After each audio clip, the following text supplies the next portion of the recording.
உலகெங்கும் நிறைந்திருக்கும் தமிழ் நேயர்கள் அனைவருக்கும் எமது மனமார்ந்த வணக்கம். நான் உங்கள் ஜோதிடர் அந்தியூர் சுதாகர், பாரம்பரிய முறை ஜோதிட ஆராய்ச்சியாளர். இன்று நாம் காணக்கூடிய தலைப்பு, மகர ராசி அன்பர்களுக்கு செவ்வாய் பகவானின் பெயர்ச்சி எப்பேற்பட்ட மேன்மைகள் தரப்போகுது. ஏன்னா குரு பகவானது பார்வையில் நிற்கக்கூடிய செவ்வாய் பகவான் உங்களது 10ஆம் வீட்டில் நிற்கிறார். அதுவும் 43 நாட்கள், செப்டம்பர் 14ஆம் தேதியிலிருந்து அக்டோபர் 27ஆம் தேதி வரைக்குமே இந்த கால அமைவுகள் இருக்கும். குறிப்பாக சொல்லணும்னா மகர ராசி அன்பர்களுக்கு புதன் அஷ்டமஸ்தானத்தில் புதன் உச்சம் ப்ளஸ் சாட்சி அடைகிறதும் இந்த காலகட்டங்களில் தான். உங்களுக்கு குரு பகவான் 3+12ஆம் பாவாதிபதி, அவர் 6ஆம் வீட்டில் நின்று அந்த 6இல் நிற்கக்கூடிய இந்த தருணம், கெட்டவன் மீண்டும் கெட்டு அவர் பார்வை விழக்கூடிய இந்த அமைவு 4ஆம் அதிபதி மேலும் உங்களது லாபஸ்தானத்திற்கு அதிபதியினுடைய மேலும் விழுது. அந்த அமைவுகள் உங்கள் வாழ்க்கையில் மாபெரும் மாற்றங்கள் உண்டாக்கக்கூடிய அற்புத காலமாக இது அமையக்கூடும். அப்பேற்பட்ட அமைவுகள் என்ன, அதனது பலன்கள் எப்படி இருக்குன்றது இந்த காணொலியில் தெளிவாக விவரமாக நம்ம பார்க்கலாம். நம்ம சேனலை சப்ஸ்கிரைப் பண்ணாதவங்க பண்ணிக்கோங்க, பெல் பட்டனை கிளிக் பண்ணி ஆல் ஆப்ஷனை கொடுத்துக்குங்க. அப்போ தான் அடுத்தடுத்த காணொலிகள் உங்களை உடனடியாக வந்து அடையும். மகர ராசி அன்பர்கள்னால் சொல்ல வேண்டியதில் சனி பகவானின் ஆதிக்கத்திலும் அந்த வீட்டில் செவ்வாய் பகவானிற்கு அது உச்ச வீடு அமையும். அப்போது எதுலேயுமே நேர்மையாக இருப்பீங்க, உண்மையாக இருப்பீங்க, உழைப்பாளிகளாக இருப்பீங்க. அதுலேயும் உங்களுக்கு தனஸ்தானம் 2ஆம் வீடே சனி பகவான் தான். அப்போது உங்கள்கிட்ட பேச்சு திறமையும் ஆற்றலும் எப்போவுமே அதிக அளவில் இருக்கும். உங்களுடைய பேச்சை கேட்கணுன்ட்டே பல பேருடைய எதிர்பார்ப்புகள் இருக்கும். அந்த லெவலுக்கு உங்களுடைய மேனேஜ்மெண்ட் இருக்கும். 12ஆம் பாவாதிபதி குரு பகவான்றதுனால ஆட்டோமேட்டிக்காகவே பல நல்ல விஷயங்கள், பொது துறைகளில் பொது விஷயங்களில் ஈடுபாடு கொண்டவர்கள், ஆன்மீக துறைகளில் நிறைய நல்ல விஷயங்கள் செய்வீங்க. 10 பேருக்கு தலைமையாக நின்று பல விஷயங்களை உண்டாக்கி உருவாக்கக்கூடிய ஆற்றலும் உங்களுக்கு உண்டு. மற்றவர்கள் இது முடியாது, இதெல்லாம் எப்படி உங்களால் முடிஞ்சதுன்னு கேட்குற அளவுக்கு உங்களுடைய மேனேஜ்மெண்ட் இருக்கும். இதில் உங்களுடைய 7ஆம் பாவாதிபதியே சந்திர பகவான் இல்லையா? அப்போ உங்களுடைய நட்பு, உங்களுடைய பழக்க வழக்கங்கள் ரொம்ப பெரிய அளவுக்கு இருக்கும், பிரகாசமாக இருக்கும். உயர்தர நிலையில் இருக்கக்கூடிய உங்களுடைய பழக்க வழக்கங்கள் நிறைய கொண்டு இருப்பீங்க. அதுலேயும் உங்களுடைய 10ஆம் வீடுன்னு பார்த்துட்டிங்கனாலே சுக்கிர பகவான். அப்போது சுக்கிர பகவான் தான் உங்களுக்கு அதிர்ஷ்டத்திற்குரியவர். அந்த சுக்கிர பகவான் உங்களுடைய வேலையில் 10 ரூபா வருமானம் வருது, அந்த 10 ரூபாய்க்குரிய வேலையை செய்யலாம்னாலாம் நினைக்க மாட்டீங்க. அதையும் தாண்டி அந்த வேலை நல்லா இருக்கணும், அதனுடைய ரிசல்ட் நல்லா இருக்கணும்ன்ட்டு எதிர்பார்ப்பீங்க. அதில் 10 ரூபா உங்களுக்கு 10 ரூபா செலவானாலும் பரவாயில்லை, பட் அதனுடைய ரிசல்ட் நல்லா இருக்கணும்னு நினைப்பீங்க. அப்படி உண்மையாக, நேர்மையாக, யதார்த்தமாக செயல்படக்கூடியவங்க தான் நீங்கள். அப்பேற்பட்ட யதார்த்தமும் உண்மையும் நேர்மையுமே பல இடங்களில் உங்களுக்கே எதிர்மறைவாக நின்று சிலருக்கு நல்லது நடந்து சிலர் உங்களை ஓகேன்னு சொன்னாலும் பல பேருடைய பகையை சம்பாதிக்கக்கூடிய நிலைமை உருவாயிடுச்சு. நீங்கள் செய்யக்கூடிய வேலை சார்ந்த இடங்களில் தேவையில்லாத எதிர்ப்புகளும் போட்டி பொறாமைகளும் எதுவும் டைரக்டாக இருக்காது, மறைமுகமாக இருக்கும். ஏதோ ஒரு விதத்தில் உங்களை அந்த இடத்த விட்டு வெளியில் அனுப்பணுன்ற அளவுக்கு சில சூழ்ச்சிகள், வைராகியத்துக்கும் அதே நேரத்தில் தன்மானத்துக்கு ஒரு பங்கம் வருதுன்னா அந்த இடத்துல நிற்கக்கூடாதுன்ட்டு அந்த இடத்த விட்டு வெளியில் வந்து இன்றைக்கி புது முயற்சிகளுக்குண்டான எஸ்டிமேட்டுகள் நிறைய பண்ணிகிட்ருக்கிறவங்க மகர ராசி அன்பர்கள் தான். ஏன்னா இவங்களை பொறுத்தவரைக்கும் தன்மானத்துக்கு ஒரு பங்கம் வருதுன்னா அதை தாண்டி எதுவாக இருந்தாலும் அது பார்த்துக்கலான்ட்டு வெளியில் வந்துடுவீங்க. அந்த ஸ்ட்ரைட் ஃபார்வர்டு எப்போவும் உங்களுக்குள்ளே இருக்கும். பட் இப்படி இருக்கக்கூடிய இந்த தருணத்தில் உச்சக்கட்ட வளர்ச்சியை தொட வேண்டிய நீங்கள் கடந்த குறிப்பிட்ட காலகட்டங்களில் மன உளைச்சலையும் இனம் புரியாத வேதனைகளையும் சந்திக்கக்கூடிய நிலைமைக்கு ஆளாயிட்டீங்க. இதிலிருந்து மீண்டு வெளியில் வரணும், ரீஎன்ட்ரி கொடுக்கணும். தேவையில்லாத பண நெருக்கடிகளுக்கு ஆளாயிட்டோமே, நாளுக்கு நாள் பிரச்சனைகள் அதிகரிக்கக்கூடிய நிலைமைகள் கண்ணுக்கு தெரியுது என்ற அளவுக்கு ஒரு சில மன அழுத்தங்கள் இருக்குது. பட் இதையும் தாண்டி ஒரு சக்ஸஸ்ஃபுல் அடையணும், அதற்கு ஒரு வாய்ப்பும் வழியும் கிடைக்கணும்னா கிரக பயிற்சிகளாலையும் நமக்குரிய நல்ல நேரத்தாலையும் அதை தான் உண்டாகுன்ற அந்த எதிர்பார்ப்பிற்குரிய ஒரு அருமையான காலம்தான் இது. ஏன்னா இங்கே பிரச்சனை உங்களுக்கு அது மட்டும் இல்லை, குடும்பஸ்தானத்திலையும் பல பாதிப்புகளை சந்திச்சுட்டு என்றைக்கு ராகு இந்த 2ஆம் வீட்டுக்கு வந்தாரோ அப்போ இருந்து பொருளாதாரத்திலையும் பிரேக் ஆகிடுச்சு, குடும்பத்துலேயும் அமைதி கெட்டு போயிடுச்சு, குடும்ப ரீதியில் அமைதி இல்லை, ஏதாவது ஒரு பிரச்சனை, கூட பிறந்தவங்களால் பிரச்சனை, இல்லைனா பெற்ற தாய் தந்தையினால் குழப்பங்கள், இல்லை கட்டிட்டு வந்த மனைவி ப்ளஸ் மனைவிக்கு கணவன் சார்ந்த ரீதியில் ஏதோ ஒரு விதத்தில் பிரச்சனைகள் உண்டாயிட்டிருக்கு. பிள்ளைகளால் இனம் புரியாத எதையும் ஃபேஸ் பண்ண முடியல. இது தேவை அது தேவை. குறிப்பாக அந்த 2ஆம் இடம் தனம் இல்லையா, பணத்தினால நெருக்கடிகள் அதிகமாகும். பணத்தினால இனம் புரியாத சிக்கலை சந்திப்பீங்க. ரொம்ப நாள் நட்பு, இந்த நட்பு ரொம்ப நாளாக அருமையான ஒரு மேனேஜ்மெண்ட்டாக இருந்திருக்கும். அந்த நட்புக்கே ஒரு பங்கம் வரக்கூடிய அளவுக்கு, பாதிப்பு வரக்கூடிய அளவுக்கு எல்லாமே உருவாகியிருக்கும். நீங்கள் கொடுத்த வாக்கை காப்பாற்ற முடியாத நிலைமைக்கெல்லாம் ஆளாயிருப்பீங்க. என்ன இப்படி அப்படின்ற அளவுக்கு படுத்தா தூக்கம் இல்லை, பல யோசனைகள் பல சிந்தனைகள்ன்ற அளவுக்கு எல்லாமே உங்களுடைய சூழல் இருந்திருக்கும். அப்பேற்பட்ட நிலைக்கு அதிபதியாகப்பட்ட சனி பகவானும் உச்சம் பெற்ற புதனும் அந்த இடத்த பார்க்க போகிறாரு. அப்போ உங்களுடைய 11 லாபஸ்தானாதிபதி குரு பார்வையில் நிற்கும் பொழுது ஏதோ ஒரு சில திடீர் திருப்பங்கள் உண்டாகணும் அப்படின்னு நான் சொன்னேன் இல்லைங்களா, அந்த திருப்பங்களை நீங்கள் சந்திக்கிற நேரமாக இது இருக்கும்.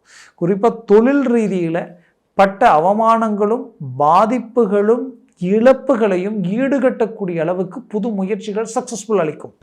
அதனால் பெரிய லெவலில் வளர்ச்சி அடைய போகிறீங்க. நீங்கள் இன்வெஸ்ட்மெண்ட் பண்ண விஷயம் இப்போ அது உங்களுக்கு கை கொடுக்கக்கூடிய நேரமாக மாறப்போகுது. நட்புகளாலேயோ இல்லை உங்களுடைய கிளைண்ட், தொழில் சார்ந்த கிளைண்ட் ரீதியிலேயோ ஏதோ ஒரு சில புது நட்புகள் உங்களுக்கு சில வழிகாட்டியாக மாறி அதனால் பெரிய லெவலில் உங்களுக்கு ஒரு நல்ல ஆதாயங்கள் உருவாக போகுது. இது அடுத்தடுத்த காலகட்டங்களில் உங்களுக்கு நடக்கக்கூடிய ஒரு பெரும் பிரகாசத்திற்குரிய ஒரு வளர்ச்சிக்குரிய ஒரு பாதையாக இது உங்களுக்கு அமையப்போகுது. அப்போ உங்களுடைய கடன் சுமைகள் தீர்ந்து ஒரு நல்ல வாழ்க்கை வாழக்கூடிய அளவுக்கு நிம்மதி சந்தோஷத்திற்குரிய வளர்ச்சிக்குரிய வாழ்க்கை வாழக்கூடிய ஒரு வழி இந்த இடத்துல பிறக்கப் போகுது. அதுலேயும் குறிப்பாக சொல்லணும்னா குடும்ப ரீதியில் இருக்கக்கூடிய சிக்கல்கள் தீரும், குடும்பத்தில் ஒரு அமைதி பிறக்கும், குடும்பத்தில் இருக்கக்கூடிய தேவையில்லாத 3வது நபர்களால் இருக்கக்கூடிய குறுக்கீடுகளை சரி செய்திருவீங்க. அதே நேரத்தில் சொந்தம் பந்தம் உற்றார் உறவினர்கள் ரீதியில் இருந்த அந்த சில நெருக்கடிகள், உங்களுக்குரிய சில அவமானங்களை சரி செய்யக்கூடிய அளவுக்கு ரீஎன்ட்ரி கொடுத்து மீண்டும் நீங்கள் ஒரு நல்ல இலக்கை நோக்கி பயணம் பண்ண போகிறீங்க. வேலையில் மகர ராசி அன்பர்களுக்கு இருந்த கோளாறுகள் தீரும். உங்களுக்கு இத்தனை நாள் நடந்த அந்த சூழ்ச்சிகளில் இருந்து விடுபட்டு நீங்கள் வளர்ச்சி பாதையை நோக்கி அடியெடுத்து வைக்கக்கூடிய ஒரு காலமாக இது அமைய போகுது. குறிப்பாக குடும்பத்தில் சுபகாரியம் நடக்க போகுதுங்க. திருமண முயற்சி ரொம்ப நாளாக தடையாக இருக்குது, என்ன மூவ் பண்ணாலும் என்ன முயற்சி எடுத்தாலும் எதுவுமே ஒர்க் அவுட்டே ஆகலைன்னு நினச்சவங்களுக்கு இப்போ அது உங்களுக்கு அழகாக ஒர்க் அவுட் ஆகும். ஃபஸ்ட் கிளாஸு சக்ஸஸ்ஃபுல் அடையக்கூடிய ஒரு நேரமாக இது உங்களுக்கு உண்டாகும். அதுலேயும் குறிப்பாக சொல்லணுன்னா மகர ராசி அன்பர்களுக்கு பிடிச்சவங்க விரும்பியவங்க விலைக்கு போயிட்டாங்க நினச்சிங்கன்னா அவங்க மீண்டும் உங்களை தேடி வரக்கூடிய வாய்ப்புகள் அமையும். குடும்பத்தில் கணவன் மனைவிக்கு உண்டான பிரிவுகளும் பிரச்சனைகளும் தீர்வுக்கு வரக்கூடிய ஒரு நேரமாக இருக்கும். டைவர்ஸ் வரைக்கும் போகக்கூடிய நிலம் உருவாயிடுச்சு. இது சரியாகுமான்ற குழப்பத்தில் இருக்கிறவங்களுக்கு மீண்டும் ஒன்றிணையக்கூடிய ஒரு தருணமாக இது உருவாகும். அதுலேயும் மகர ராசி அன்பர்களுக்கு பெற்ற பிள்ளைகளுடைய வாழ்க்கையில் பார்த்து சில முடிவுகள் எடுத்து மற்றவர்களுடைய வார்த்தைகளை நம்பி சில செயல்களை செய்திருப்பீங்க. இப்போ அதுவே உங்களுக்கு தலைவலியாக நின்று இன்றைக்கி அவங்க வாழ்க்கையே பிரச்சனையாக நோக்கி போயிட்டுருக்கு. வீண் விவாதங்களும் தேவையில்லாத வீண் பழிகளும் உங்கள் குடும்பத்து மேலே போட்டு உங்களுடைய பேர் புகழை கெடுக்கணுன்ற அளவுக்கு அபாண்டமான சில பிரச்சனைகளை சந்திக்கக்கூடிய சூழலுக்கு ஆளாக இருந்திருப்பீங்க.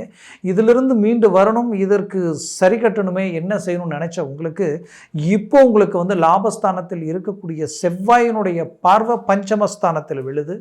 அப்போது இந்த பஞ்சம 4ஆம் அதிபதி, அதாவது உங்களுடைய 4ஆம் இடத்துல அவருடைய சுய வீட்டையும் பார்க்கிறார், 8ஆம் பார்வையாக பஞ்சமஸ்தானத்தையும் பார்க்கிறார். அப்போ பிள்ளைகளுடைய வாழ்க்கையில் இருக்கக்கூடிய பிரச்சனைகளும் தீரும், குடும்ப ரீதியில் இருக்கக்கூடிய குழப்பங்கள் விலகும், குலதெய்வ வழிபாடு உங்களுக்கு கை கொடுக்கும்.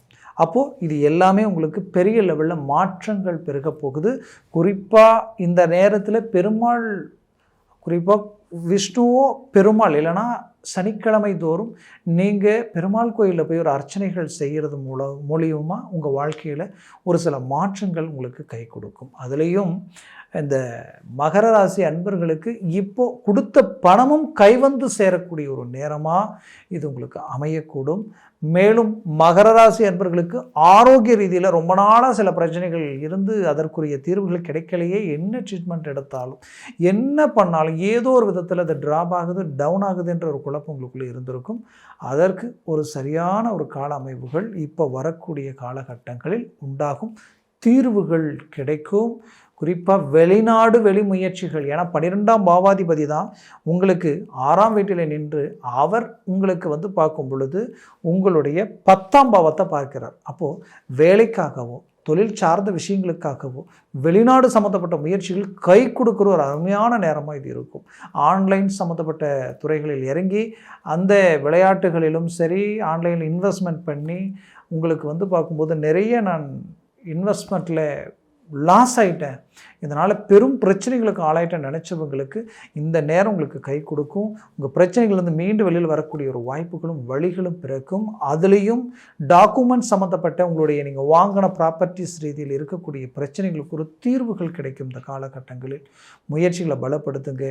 100% நல்ல ஒரு வெற்றி அடையக்கூடிய ஒரு காலமாக மகர ராசி அன்பர்களுக்கு இருக்க போகுது. அதுலேயும் உங்களுடைய வாழ்க்கையில் இந்த தருணங்களில் குடும்ப ரீதியில் சில நல்ல விஷயங்களும் ஒரு வீடு வாங்கிறதுலேருந்து ஒரு பூமி வாங்கக்கூடிய வாய்ப்புகள் வரைக்குமே ஒரு கை கொடுக்கும். அதுலேயும் ரியல் எஸ்டேட், டெக்ஸ்டைல் சம்மந்தப்பட்ட துறைகள், அதையும் தாண்டி சினிமா துறையில் இருக்கக்கூடியவங்களுக்கு இது ஒரு மிகுதியான சக்ஸஸ்ஃபுல் அளிக்கக்கூடிய ஒரு காலமாக இது இருக்கும். ஏன்னா இந்த சுக்கிரனுடைய ஆதிக்கம் இந்த காலகட்டங்களில் உங்களுக்கு பலம் பெறும். அந்த பலத்தினால் சினிமா துறையில் இருக்கிறவங்களுக்கு சடன் பிக்கப், ரொம்ப நாளாக உங்களுடைய முயற்சிகள் உங்களுடைய திறமையை கொண்டு மற்றவர்கள் சக்ஸஸ்ஃபுல் அடைஞ்சிக்கிட்டு இருப்பாங்க, ஆனால் அதற்கு காரணம் நீங்களாக இருப்பீங்க. ஆனால் இந்த முறை நீங்கள் சக்ஸஸ்ஃபுல் அடையக்கூடிய காலமாக இது அமைய போகுது. முயற்சிகளை பலப்படுத்துங்க, 100% சக்ஸஸ் அடைவீங்க. நான் சொன்ன பலன்கள் கோச்சார ரீதியில் சொல்லியிருக்கிறேன். ஜனன ஜாதகமும் திசா புத்தியும் சர்வாஷ்ட வர்க்க பரல்கள் பொறுத்து பலன்கள் மாறுபடும். 3க்கு மேலே 4, 5, 6, 7 இருந்துட்டால் ஜாக்பாட் அடித்த மாதிரி சக்ஸஸ்ஃபுல்லான ஒரு பெரிய லெவலில் ஒரு வளர்ச்சி பாதையில் நீங்கள் சந்திப்பீங்க. பட் அதுவே 4க்கு கீழே 3, 2, 0 ஒன்றா மாறிடுச்சுன்னா நெகட்டிவாக மாறிடும். அதனால் ஜனன ஜாதகத்தை பார்த்து ஒரு முடிவெடுக்கிறது ரொம்ப நல்லது. பார்க்கணுன்னு நினச்சிங்கன்னா கீழே இருக்கக்கூடிய காண்டாக்ட் நம்பருக்கு உங்களுடைய ஜனன ஜாதகத்தை அனுப்பி தெளிவாக விவரமாக கேட்டு தெரிஞ்சு அதை சார்ந்த முயற்சிகளும் முடிவுகள் எடுங்க. அதுவே உங்களுக்கு கிடைச்ச மாபெரும் பாக்கியமாக வளர்ச்சி பாதையாக உங்களுக்கு அமையும். மேற்கொண்டு உங்களது வாழ்க்கை வளமாக அமைந்திட எமது மனமார்ந்த வாழ்த்துக்கள். நன்றி, வணக்கம். மீண்டும் சந்திக்கலாம்.